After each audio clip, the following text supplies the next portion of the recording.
नमस्कार, अपना प्रदेश उत्तर प्रदेश उत्तराखंड देख रहे हैं आप। मैं हूं आपके साथ पूजा मोहन पांडे। बुलेटिन की शुरुआत करते हुए सबसे पहले आपको बता दें, सीएम योगी आदित्यनाथ ने 431 अभ्यर्थियों को नियुक्ति पत्र बांटे हैं। इस दौरान कृषि मंत्री सूर्य प्रताप शाही मौजूद रहे। आपको बता दें, मुख्यमंत्री योगी आदित्यनाथ का संबोधन के दौरान वो कहते हुए नजर आए कि मिशन रोजगार के तहत नियुक्ति पत्र बांटे गए हैं। साथ ही उन्होंने कहा, अन्नदाता किसान भाइयों का सहयोग करिए। हम कृषि प्रधान राज्य में रहते हैं। 89 विज्ञान केंद्र संचालित किए जा रहे हैं। कृषि विकास दर लगातार बढ़ रही है।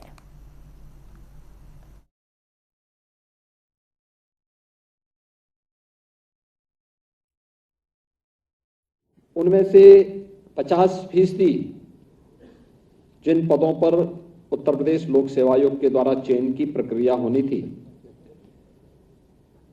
जो शेष पद हैं वह विभागीय प्रोन्नति के माध्यम से आगे बढ़ेंगे, लेकिन 50% जिन पदों के चयन की प्रक्रिया संपन्न होनी थी, उनमें 431 को आज यहां पर नियुक्ति पत्र वितरण का कार्य हो रहा है।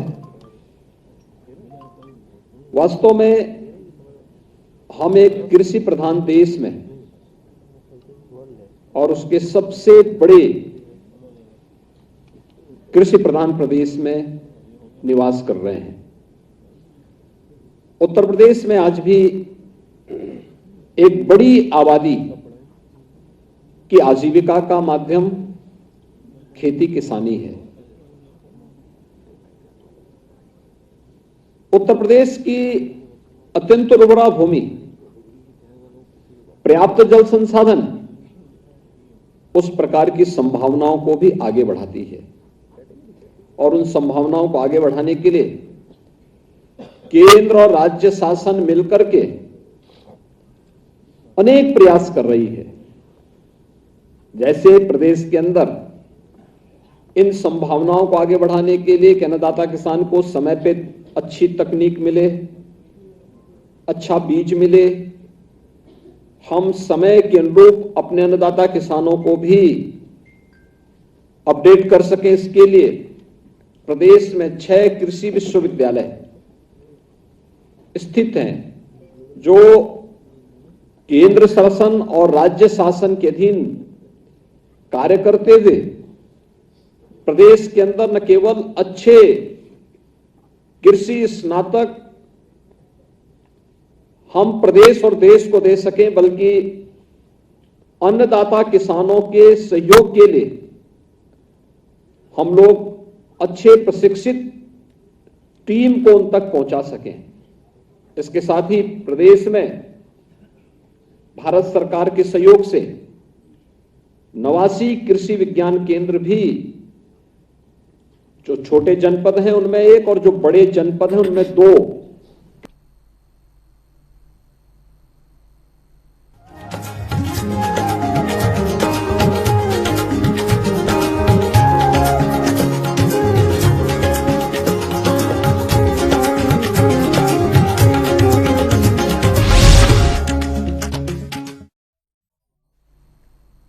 वाराणसी में आज 1 महीने से चल रहे काशी तमिल समागम का शुक्रवार यानी कि आज समापन हो रहा है। इस मौके पर केंद्रीय गृह मंत्री अमित शाह मुख्य अतिथि के तौर पर मौजूद रहेंगे। इसके अलावा उनके साथ यूपी के मुख्यमंत्री योगी आदित्यनाथ भी समारोह में शरीक होंगे।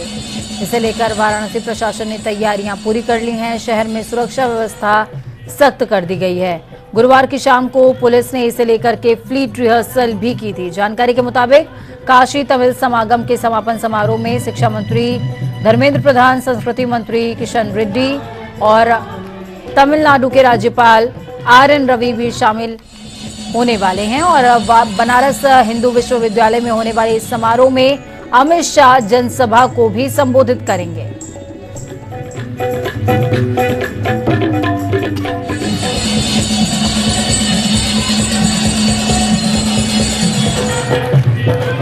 तो चलिए ग्राउंड जीरो का रुख करते हैं। हमारे साथ में धर्मेंद्र चौबे लाइव जुड़ चुके हैं। धर्मेंद्र, क्या कुछ अपडेट है? अब से कुछ ही देर के बाद यहां पर अमित शाह मौजूद रहेंगे, उनके साथ में धर्मेंद्र प्रधान भी नजर आने वाले हैं। साथ में तमिलनाडु के भी कई ऐसे प्रतिनिधि यहां पर मौजूद होंगे जो कभी शायद इससे पहले काशी नहीं आए, लेकिन आज काशी और तमिल का ऐसा समागम हुआ और ये समापन समारोह इसी का प्रतीक है कि भव्य होने जा रहा है। जो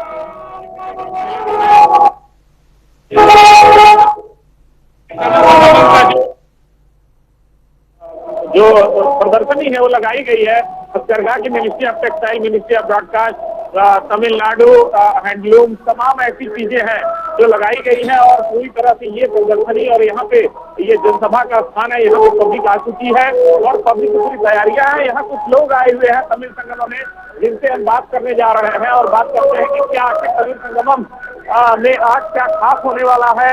यहाँ के स्थानीय लोग हैं, भारतीय जनता पार्टी के कार्यकर्ता हैं। दिनेश जी, आज तमिल संगमम का समापन होने जा रहा है, प्रधानमंत्री जी ने उद्घाटन किया और अमित शाह द्वारा समापन। निकाय चुनाव भी नजदीक है, पार्षद भी है, क्या लगता है ये दोनों संगमम में क्या लग रहा है? देखिए, हमारे प्रधानमंत्री जी ने ये जो काफी जो संगम यहाँ पर आज समापन कार्य है, आज हमारे अमित शाह जी इसका समापन करने के लिए आ रहे हैं। और ये हम काशी वासियों के लिए हर्ष का विषय है कि जो काशी में माननीय प्रधानमंत्री जी ने ये काशी तमिल संगम का शुरुआत किया था और काशी इतनी बड़ी उपलब्धता मानते हैं तमिल और काशी की संस्कृति और व्यवसाय, तमाम ऐसे क्षेत्र को देखते हैं कि इस नजरिए से, क्योंकि आप छत्री भी हैं, पार्षद भी हैं भारतीय जनता पार्टी के, और आज ये समापन होने जा रहा है। आने वाले समय में कितना बड़ा इसका फायदा काशी को और तमिल को होगा? देखिए, काशी और उत्तर प्रदेश ले लीजिए और तमिलनाडु ले लीजिए, ये दोनों का जो सांस्कृतिक है, इस लैंग्वेज में फर्क है और दोनों सांस्कृतिक का वो है। तो ये जो आगामी को देखा जाए या यहाँ की संस्कृति देखा जाए या एक अपना जो आजाद धंधे का, बिजनेस का, जो भी है पर्यटकों का भी, तो ये आने वाले समय में ये काशी के लिए भी और तमिलनाडु के लिए एक अच्छा संदेश है। तो पूजा, ये लोग भारतीय जनता पार्टी के कार्यकर्ता और सदस्य भी हैं और पार्षद भी हैं, इनका कहना है कि इससे बहुत बड़ा फायदा होगा तमिल और काशी की परंपरा, संस्कृति, व्यवसाय, रोजगार, आयात निर्यात। धर्मेंद्र, आपने ठीक बात बोली है। व्यवसाय, रोजगार, आयात निर्यात, इन तमाम चीजों पर फर्क देखने को मिलेगा और जिस तरीके से ट्रिलियन इकोनॉमी की तरफ हम आगे बढ़ रहे हैं और उसमें भी सहयोग मिलने वाला है। जब काशी और तमिलनाडु दोनों की एक जैसी संस्कृति है, एक जैसे संस्कार हैं, एक जैसी प्रसिद्धियां हैं, एक जैसी हस्तकला है, तो क्यों ना इन दोनों को एक कर दिया जाए। यानी कि उत्तर और दक्षिण, पूर्व और पश्चिम, सभी एक रूपता के साथ में भारत की एकता, समृद्धि, विकास के लिए काम करेंगे। एक बार हो सके तो धर्मेंद्र, परिसर का दृश्य तमाम दर्शकों को दिखाइए कि जहां पर अमित शाह आपसे कुछ देर के बाद मौजूद रहेंगे, वो संबोधन करने वाले हैं। तो ऐसे में क्या कुछ दृश्य है वहां का? बिल्कुल मैं दिखाना चाहूंगा। देखिए, पब्लिक आ चुकी है, पूरी तैयारियां हो चुकी है, बैठा हुआ है और लगातार जो यहाँ का सांस्कृतिक आयोजन है, तमिल संस्कृति की बात की जा रही है, वो आयोजन चल रहा है। थोड़ी देर में अमित शाह, केंद्रीय गृह मंत्री और उत्तर प्रदेश के मुखिया योगी आदित्यनाथ पहुंचेंगे। ये मंच है पूजा, ये मंच है जहाँ पे अमित शाह थोड़ी देर में आएंगे और यहाँ पे तमिल संगमम समारोह का समापन करेंगे। उसके बाद जो काफी की कही जाती है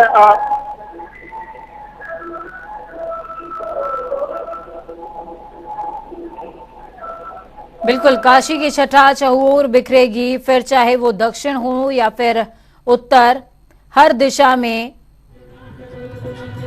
काशी का डंका बजता हुआ नजर आएगा। बहुत शुक्रिया धर्मेंद्र हमारे साथ जुड़ने के लिए। आपने देखा कार्यक्रम स्थल भी धर्मेंद्र दिखा रहे थे, जहां पर अब से कुछ देर के बाद अमित शाह मौजूद होंगे और लोगों को संबोधित भी कर रहे होंगे।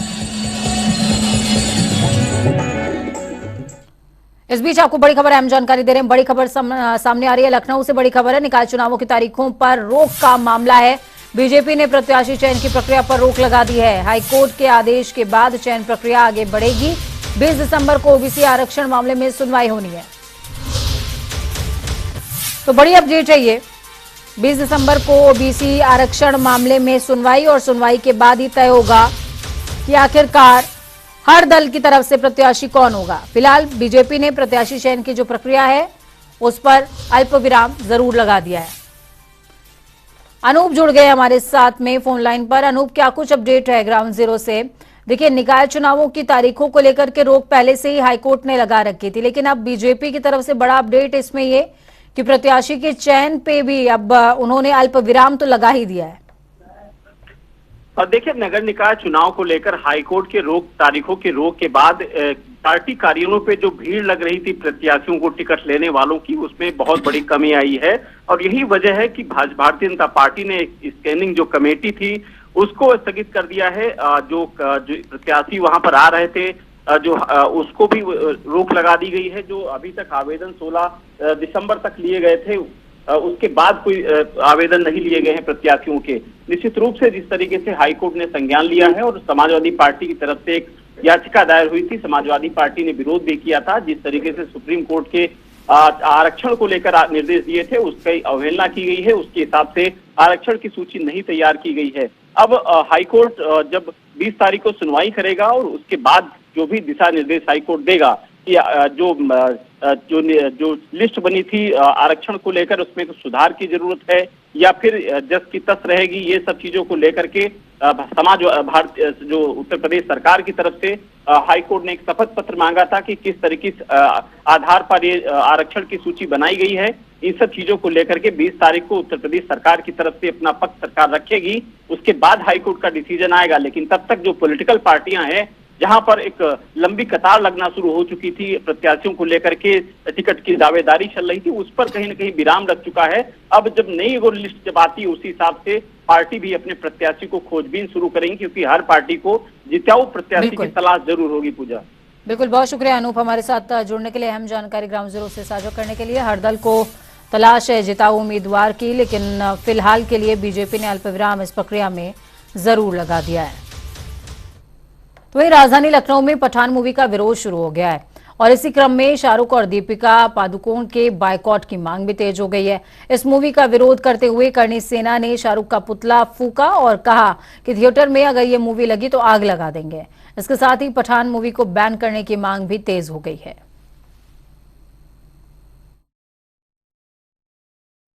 जिस तरह से ये शाहरुख खान ने पठान फिल्म में भगवा का अपमान किया है, ये हम करणी सेना बिल्कुल बर्दाश्त नहीं करेंगे और कोई भारतीय बर्दाश्त नहीं करेगा। हम इसका पुरजोर विरोध करते हैं और इनके फिल्म को बाइकाट करते हैं।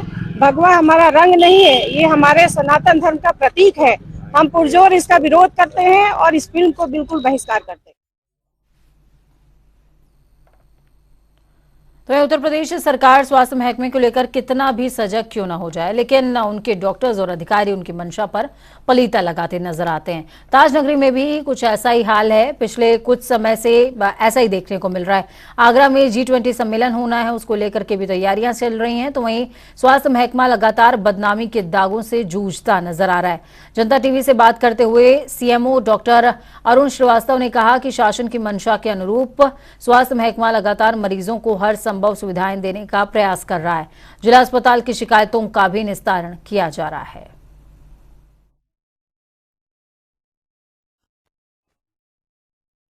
आगरा के जिला चिकित्सालय एवं तमाम स्वास्थ्य केंद्रों को लेकर सवाल उठते रहे हैं और आज वो यहाँ पर मुख्य चिकित्सा अधिकारी अरुण श्रीवास्तव निरीक्षण के लिए आए हैं और हमारे साथ इसमें जुड़े हुए। सर, यहाँ पर लगातार आगरा में स्वास्थ्य सेवाओं को लेकर सवाल खड़े होते रहे और डिप्टी CM खुद निगरानी रखे हुए हैं, तो क्या कहेंगे सर इसको?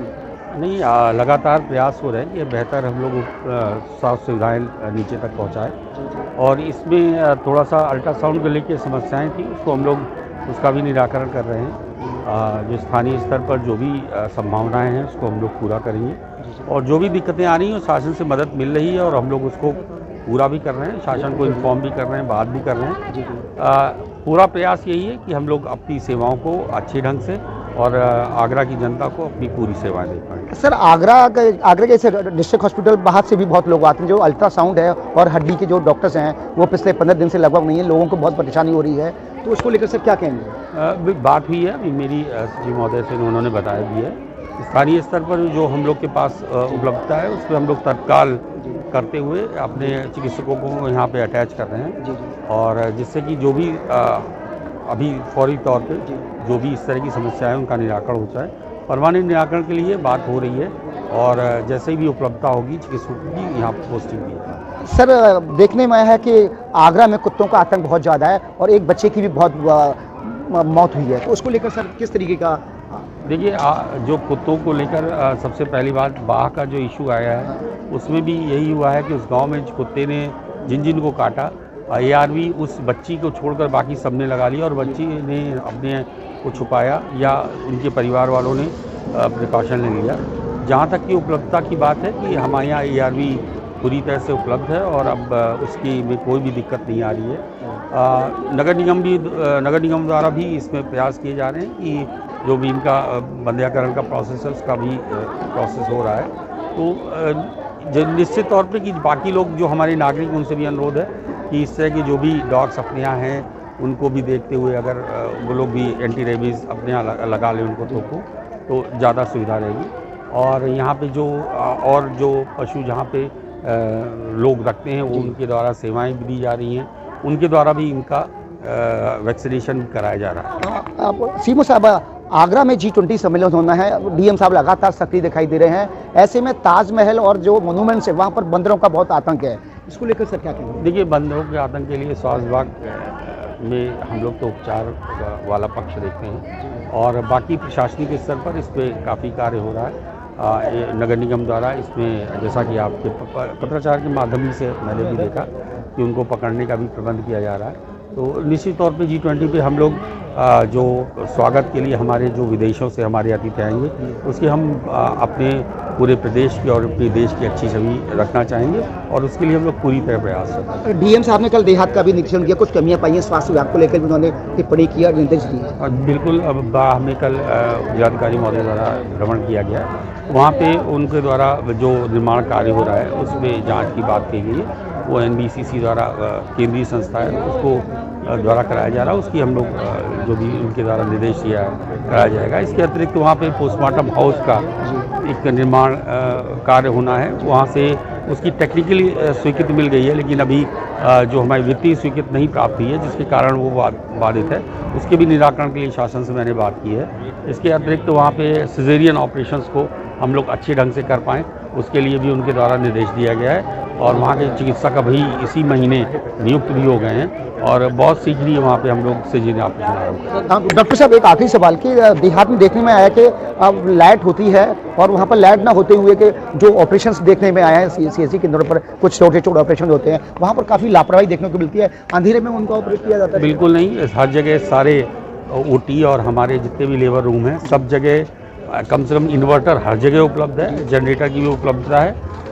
टेक्निकली फॉल्ट से एक दो बार की ये ज़रूर दिक्कतें आई हैं कि जहाँ पे किन्हीं टेक्निकल कारणों से ये जनरेटर नहीं स्टार्ट हो पाया तो वो बाधित ज़रूर 2-4 मिनट के लिए हुआ है, लेकिन ऐसी कहीं भी कोई भी समाचार नहीं मिला कि कोई ऑपरेशन विद्युत ना होने की वजह से बाधित हुआ। हमारे साथ ये थे मुख्य सेक्रेटरी अरुण श्रीवास्तव, जिन्होंने साफ साफ कहा कि जिस तरीके से G20 को लेकर तैयारियां चल रही हैं उसके लिए आगरा प्रशासन उस तरीके से तैयार है और किसी भी तरीके से आगरा और देश की छवि पर धूमिल नहीं होने दिया जाएगा। ग्राउंड जीरो से प्रदीप बाबू, जनता टीवी। विजय दिवस यानी कि 16 दिसंबर वो दिन जब सन 1971 में पाकिस्तान की सेना ने भारतीय सेना के सामने घुटने टेक दिए थे।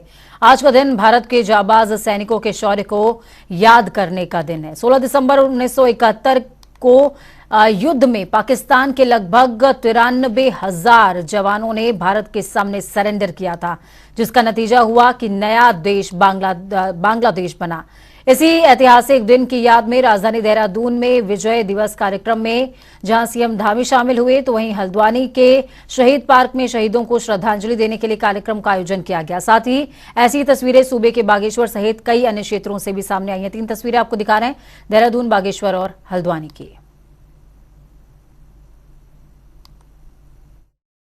आज का दिन हमारे लिए बहुत ऐतिहासिक दिन है और भारत की सेना ने आज के दिन बहुत बड़ा इतिहास रचा था, जिसमें 93,000 से भी ज़्यादा सैनिकों ने पाकिस्तान के आज के दिन ही आत्मसमर्पण किया था और उसमें हमारे देश के वीर जवानों ने अपनी बड़ी शहादत दी थी। उत्तराखंड के भी जवानों ने शहादत दी थी। मैं उन सबको नमन करता हूँ, उन शहीदों को, वीर अमर शहीदों को, अमर बलिदानियों को। ऐसा है, पूर्व सैनिकों को सम्मान तो जब से वाजपेयी सरकार आई थी तब से चालू हुआ है और सर्वप्रथम वाजपेयी जी ने ही हमें सबसे बड़ा सम्मान दिया है, जो कि हमारे डेड बॉडी हमारे घर तक पहुंचती है। पहली बात है। दूसरा ये है कि जब मोदी जी आए हैं तो उन्होंने जो हमें एक रैंक 1 पेंशन जो दी है वो सबसे बड़ी हमें उससे राहत बहुत ज़्यादा मिली है हमारे सैनिकों को। जो पूर्व सैनिक थे और सभी सेना उनसे बड़ी राहत मिली है। बीच बीच में सरकारों हमारी सरकारों ने राशन का भी वो किया, उधार का जो बढ़ाया ताकि वो सभी सैनिक खोज रहे हैं उनको आसानी से अपना दिनचर्या पूरी करें। उसके बाद नए हथियार आ रहे हैं। अभी खैर अब हम तो बहुत पुराने हो चुके हैं, हमारे टाइम पर 303 राइफल होती थी, 303।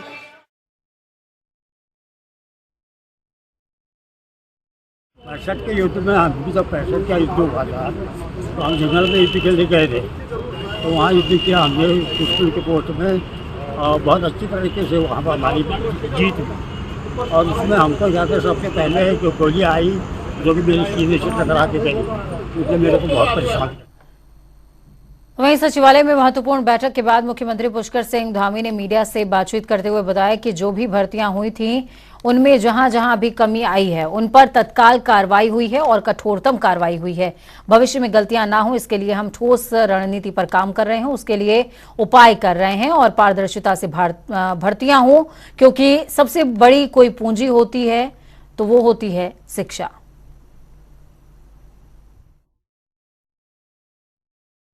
हमारे सभी अधिकारी सरकार का कहीं न कहीं एक चेहरा होता है, तर्कों होता सरकार की कार्यशैली, सरकार की नीतियाँ आम जनमानस तक पहुँचती हैं। सभी लोगों का क्योंकि अभी मसूरी में 3 दिन का चिंतन हुआ था और उस चिंतन में बहुत सारी बातें आई थी, बहुत सारे विचार बिंदु आए थे, बहुत सारे आगे करने वाले काम आए थे। उन सभी को यहाँ पर आगे बढ़ाया जाएगा। कांग्रेस मुख्यालय देहरादून में विजय दिवस के मौके पर कार्यक्रम का आयोजन किया गया, जहां पर कांग्रेस अध्यक्ष करण महारा ने वीर सैनिकों को शॉल ओढ़ाते हुए सम्मानित किया। तो वहीं कार्यक्रम के बाद अध्यक्ष करण महारा का कहना था कि 1971 के युद्ध की वीर गाथा को कोई भुला नहीं सकता। हमारे वीर सैनिकों की बहादुरी के चलते हम पाकिस्तान के 2 टुकड़े करने में कामयाब रहे, जिसके लिए ऐसे वीर सैनिकों को सम्मानित करना बेहद जरूरी है।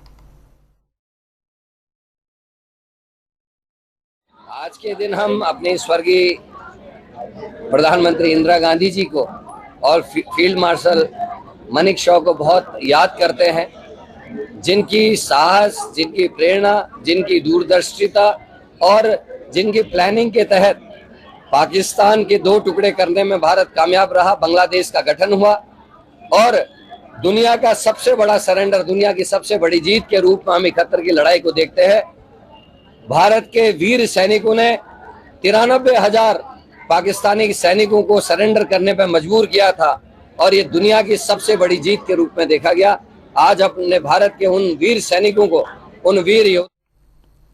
देहरादून शहर में पूर्व सीडीएस जनरल विपिन रावत की प्रतिमा लगाने के साथ ही स्मारक बनाने के स्थान को फाइनल कर लिया गया।